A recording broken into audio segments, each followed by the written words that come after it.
Hello साथियों, अगर आप वीडियो पूरी देखते हैं तो आपका भैया आपको गारंटी देता है कि लास्ट तक अगर आप वीडियो पूरी देखते हो तो आपके सभी क्वेश्चन आपकी फिंगर पर होंगे। ठीक है, तो शुरू करते हैं ट्रिक के साथ। भाई बहुत मेहनत लगी है वीडियो के अंदर। ठीक है, तो क्वेश्चन नंबर 1 है हमारा कि समुद्रगुप्त के प्रयाग प्रशस्ति वाले स्तंभ लेख पर किसका लेख मिलता है। आंसर होगा हमारा जहांगीर, अशोक और बीरबल, कुछ भी आ सकता है ऑप्शन में। ठीक है, ट्रिक देखते हैं। अगर प्रयाग प्रशस्ति, प्रशस्ति को आप रिलेट करो सस्ती, सस्ती चीज़ों पर अगर आप ज़्यादा बल दोगे तो वहाँ क्या होगा, वहाँ पर शोक हो जाएगा। ठीक है, तो आप ट्रिक के साथ रखेंगे, जहाँ सस्ती चीज़ों पर बल दिया जाएगा वहाँ शोक होगा। ठीक है, तो जहाँ प्रशस्ति, प्रशस्ति सस्ती से याद रखा प्रशस्ति, और बल यानी कि बीरबल, और जहाँ यानी कि जहांगीर, और शोक यानी कि अशोक। याद हुआ ना। ठीक है, प्रयाग प्रशस्ति की जो रचना है वो हरिसेन ने की थी। ठीक है, और समुद्रगुप्त को दोहित्री लिच्छवी भी कहा जाता है। ठीक है, इसकी जो स्थिति है किसकी, प्रयाग प्रशस्ति अभिलेख की जो स्थिति है, पहले थी कौशाम्बी, उसके बाद प्रयागराज कर दी गई थी अकबर के द्वारा। ठीक है, इसकी जो शैली है वो चंपू शैली है, जिसमें गद और पद का मिश्रण मिलता है। हुआ ना याद आपके। ठीक है, क्वेश्चन नंबर 2 होगा हमारा कि उत्तर प्रदेश ने हाल ही में किस जिले में व्हाइट टाइगर सफारी बनाने का निर्णय लिया है। आंसर होगा हमारा प्रयागराज। अब देखो, जो नॉर्मल टाइगर है वो तो कहीं भी मिल सकते हैं, लेकिन जो व्हाइट टाइगर है वो वहीं मिलेंगे जहाँ पर उनका राज होगा। ठीक है, तो वहीं पर राज करेंगे जहाँ पर भी व्हाइट टाइगर होंगे। तो व्हाइट टाइगर राज करेंगे यानी कि प्रयागराज। सरस कंजर्वेशन रिजर्व पार्क आपका औरैया में है। ठीक है ना, रस आपको चाहिए तो औरैया यानी कि उड़ियाजा यानी कि औरैया, यहीं पर रहिए। ठीक है, ठीक है, आप किसी को बोल रहे हो कि भाई अगर रस चाहिए तो यहीं रहिए, यहीं पे रहना। लोयन सफारी पार्क में आपको कई बार बता चुका हूँ, इटावा यानी कि अगर आपको शेर दिखता है, लोयन दिखता है, आप उसको ईंट मार दो क्योंकि कहीं वो आपके पास ना जाए। मयूर संरक्षण केंद्र आपका मथुरा में होने वाला है। मयूर यानी कि मोर की धजे, आपका रिलेट कर सकते हो मथुरा यानी कि कृष्ण जी से। ठीक है ना। जटायु संरक्षण संबंधित है आपका महाराजगंज से। जटायु यानी कि बड़ी बड़ी जो जुल्फ़ें हैं, बड़ी बड़ी जो जटाएँ हैं, और महाराजगंज को रिलेट कर दो आप गंज से। ठीक है ना, गंजे हमें तो याद करना है। ठीक है, क्वेश्चन नंबर 3 होगा आपका कि उत्तर प्रदेश के किस क्षेत्र में टेबल वेयर जैसी उच्च चमक वाली विशेषीकृत चमकदार वस्तुएं उत्पादित की जाती है। आंसर होगा हमारा चिन्हट और मोसेलिया। ठीक है, इसको आप खुद से याद कर लीजिए, जैसे भी याद होगा आपके। सारनाथ जो कि अशोक स्तंभ के लिए प्रसिद्ध है, वाराणसी से 10 किलोमीटर दूर उत्तर पूर्व में किन दो नदियों के संगम के बीच स्थित है। आंसर है हमारा गंगा और वरुणा, यानी कि जो सारनाथ पूछा है उसने डायरेक्ट कि गंगा यमुना नदी के किनारे स्थित है। ठीक है, इनके बीच में स्थित है। समझ गए मेरी बात। और इसको कैसे याद रखेंगे, सारनाथ को जोड़ना है आपको गंगा और वरुणा से। सारनाथ में आप ये देखेंगे बाद में लिखा हुआ है नाथ। अब जो नाथ होता है वो किसकी सवारी है, वो शिव की सवारी है, और शिव की जटाओं में क्या है, गंगा नदी है।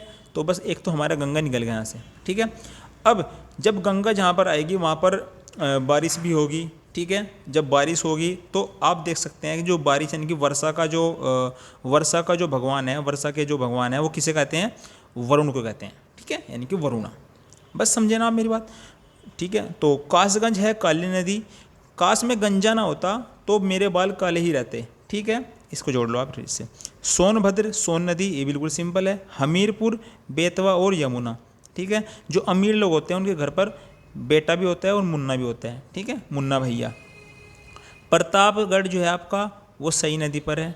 ठीक है, और जो प्रतापी लोग होते हैं वो बिल्कुल सही कहते हैं जो भी कहते हैं। बांदा जो है आपका वो केन नदी पर है, और मगहर संत कबीर नगर के नाम से जाना जाता है। ठीक है, आमी नदी पर। ठीक है, हुआ ना याद। आम आदमी थे संत कबीर। क्वेश्चन नंबर 5 होगा कि उत्तर प्रदेश में आईटी, टेक्सटाइल, वस्त्र और हस्तशिल्प, गैर पारंपरिक ऊर्जा क्षेत्र, विभिन्न क्षेत्रों को पूरा करने के लिए राज्य में कितने एसईजी का मतलब स्पेशल इकोनॉमिक्स जोन जो है ना मंजूरी दी है सरकार ने। आंसर है हमारा 31। ठीक है, टोटल 31 को। मुरादाबाद विशेष आर्थिक क्षेत्र। ठीक है ना, मुरादाबाद एकमात्र ऐसा है जहाँ पर उत्तर प्रदेश सरकार द्वारा विकसित पहला एसईजी जोन है, यानी कि SE special economic zone already स्थित हो चुका है मुरादाबाद में। क्वेश्चन नंबर 6 होगा कि लखनऊ में स्थित रूमी दरवाजा की ऊंचाई कितनी है। आंसर होगा हमारा 60 फीट। ठीक है। निर्माण इसका हुआ था 1784 में, नवाब उस दौला के द्वारा कराया गया था। शैली है इसकी तुर्की शैली, और तुर्किश गेट के नाम से भी इसको जाना जाता है। किसको? रूमी दरवाजे को। अब जो राजकीय चिन्ह है उत्तर प्रदेश का, उसके अंदर जो दो मछलियाँ हैं, दो मछलियाँ आपने देखी होगी, वो कहाँ से ली गई हैं? जुड़वा मछलियाँ भाई वो यहीं से ली गई हैं, रूमी दरवाजे से, जो कि लखनऊ के अंदर है। क्वेश्चन नंबर 7 होगा कि उत्तर प्रदेश में प्राप्त स्थापत्य कला में के सर्वाधिक प्राचीन अवशेष कहाँ से, किस काल से संबंधित? आंसर हमारा मौर्य काल। ठीक है। सारनाथ में सारनाथ में जो है ना, एक धर्मराज जी का एक स्तूप का निर्माण कराया गया था, वो कि अशोक के द्वारा कराया गया था। ठीक है ना, इसको याद रखेंगे। धमेक स्तूप और चौखंडी जो स्तूप है वो भी अशोक के द्वारा कराया गया था, इसका निर्माण। क्वेश्चन नंबर 8 होगा कि मर्दा जिसमें मुख्य रूप से पोटास की कमी है, उत्तर प्रदेश के किस जिले में स्थित है? पोटास को याद रखेंगे मोटा। ठीक है। और मोटे आदमी को अपने शरीर में कमी करनी है, तो वो क्या करेगा? वो कहेगा अपने दोस्त को कि चल भाई आज जिम चल रहे हैं। ठीक है। तो आज जिम से याद आया आपको आजमगढ़, आज जिम। जब वो जिम करनी शुरू कर देगा तो उसकी बॉडी बन जाएगी, उसको जान लगानी पड़ेगी, यानी कि जौनपुर, जॉन जैसा शरीर हो जाएगा उसका, जॉन इब्राहिम, या फिर ऐसे रिलेट कर लो कि जान लगानी पड़ेगी। फिर उसकी बॉडी को हो जाएगा मोए यानी कि मऊ। ठीक है। यानी कि उसकी बॉडी बन जाएगी फिर। तो सिराज ए हिंद के नाम से भी जाना जाता है किसको? जौनपुर को। ये सब जौनपुर से संबंधित है। सबसे ज़्यादा लिंगानुपात जौनपुर का है। लाल दरवाज़ा जौनपुर में है। शाही पुल और झंझरी जो मस्जिद है वो भी जौनपुर में ही है।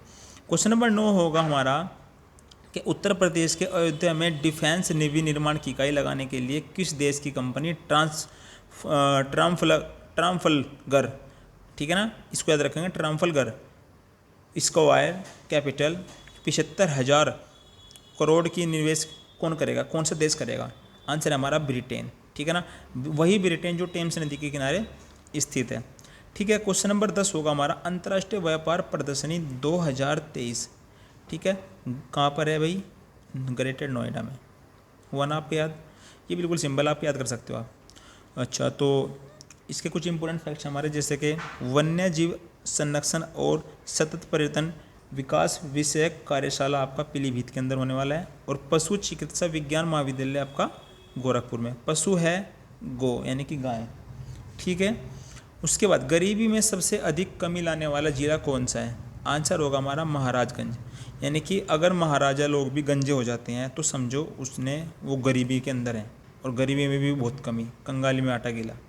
प्राचीन भारत में महाराजगंज को कारापत कहते थे। इसकी स्थापना 2 अक्टूबर 1989 में हुई। सनौली बॉर्डर पर ये स्थित है। और सोहगी बरवा जो वन्य जीव अभयारण्य वो कहाँ पर है? महाराजगंज में। ठीक है। प्रथम जटायु जो संवर्धन एवं प्रजनन केंद्र है वो भी महाराजगंज में। आपको ये बता चुका हूँ पहले से। क्वेश्चन नंबर 12 होगा हमारा कि उत्तर प्रदेश का कौन सा क्षेत्र सर्वाधिक बाढ़ प्रभावित है? ठीक है। इसका मैंने क्वेश्चन का आंसर नहीं लिखा इसमें। आंसर होगा हमारा इसका पूर्वी क्षेत्र। ठीक है, इसको आप याद कर लीजिए, है ना। सर्वाधिक वर्षा वाला जो जिला है हमारा वो गोरखपुर, और सबसे कम वर्षा वाला जिला मथुरा है। क्वेश्चन नंबर 13 होगा उत्तर प्रदेश का चरम विकास एवं विपणन निगम लिमिटेड कहाँ पर है भाई? आंसर होगा हमारा आगरा के अंदर, जिसकी स्थापना 1974 में हुई थी। कन्हैया लाल मणिलाल केंद्रीय हिंदी विश्वविद्यालय आगरा में है। चमड़ा निर्यात औद्योगिक संवर्धन पार्क आगरा में है। और खैरिया हवाई अड्डा भी आगरा में। ठीक है ना, आग लगा दूंगा वरना आपकी खैर नहीं। अच्छा, क्वेश्चन नंबर 14 होगा हमारा कि पूर्व मध्यकाल के जो कुछ शहर हैं और वर्तमान में इनकी अवस्थिति कहाँ पर है? जैसे कि कोइल अलीगढ़ में है। को हटा दो बाद में बच्चा, इल को याद रखो आप अली से, इल अली। महोत्सव नगर महोबा, महान लोग ही महोत्सव मनाते हैं। महोदय श्री कन्नौज याद कर लेना। जोजाक भुक्ति बुंदेलखंड, ठीक है ना। और बनवास नगर चित्रकूट, वही चित्रकूट है जहाँ पर श्री राम ने जो है भगवान श्री राम ने अपने 14 वर्षों के वनवास में से 12 वर्ष जो है चित्रकूट में बिताए थे। Energy capital of India Sonbhadra में। सोना मिल गया किसी को तो एनर्जी ऑटोमेटिकली आ जाएगी। ठीक है ना। सहित महित नगर श्रावस्ती। श्री ऋषि भूमि बहराइच। जो ऋषि लोग होते हैं, ऋषि मुनि लोग होते हैं, वो किसी पर ध्यान नहीं देते हैं। वो एक मतलब अपने आप को वे सोच लेते हैं कि हम बह रहे हैं, हमें कुछ नहीं सुनाई दे रहा है, क्योंकि वे अपनी भक्ति में नलीन रहते हैं। ठीक है ना। क्वेश्चन नंबर 15 होगा कि उदय महाराज प्रसिद्ध तबला वादक किस घराने से संबंधित है? आंसर होगा हमारा बनारस घराना। और भी दो हैं जैसे कि किशन महाराज और रामजी मिश्र भी बनारस घराने से संबंधित हैं। ठीक है। और क्वेश्चन नंबर 16 होगा कि प्राचीन पुरुषों द्वारा चौक से बनाए गए चित्र अथवा गहरे लाल, ध्यान रखें, अथवा गहरे लाल के रंग के चित्र जो है उत्तर प्रदेश के किस जिले में अत्यधिक मात्रा में पाए गए। जब बात लाल की आती है तो लाल मिर्च भी होगी, और मिर्च यानी कि मिर्ज़ापुर में, आपको पहले से बताता रहा हूँ, सोन नदी के तट पर है। उत्तर प्रदेश के किस शहर में 11 मंजिला पागल बाबा मंदिर है? आंसर है हमारा वृंदावन। तुलसी मानस मंदिर वाराणसी में, ओलिया मंदिर प्रयागराज में होने वाला है। क्वेश्चन नंबर 18 के लास्ट क्वेश्चन है हमारा कि प्रशासनिक सुविधा के लिए उत्तर प्रदेश के कितने मंडल हैं? ठीक है ना। आंसर हमारा उत्तर प्रदेश में 18 मंडल है टोटल। तो आपको वीडियो कैसी लगी? Thank you for watching. और आप, मुझे पता है कि आपने लाइक कर दिया होगा और चैनल को सब्सक्राइब तो आपने कर ही दिया होगा। खैर मुझे पता है कि आपको बहुत बेनिफिट हो रहा है, आपका टाइम बच रहा है। पीडीएफ लेने के लिए डिस्क्रिप्शन में जाकर आप इसको डिस्क्रिप्शन में जाकर लिंक ज्वाइन कर लीजिए टेलीग्राम का, और अपने दोस्तों को जरूर शेयर करें। ठीक है। Thank you, thank you, thank you.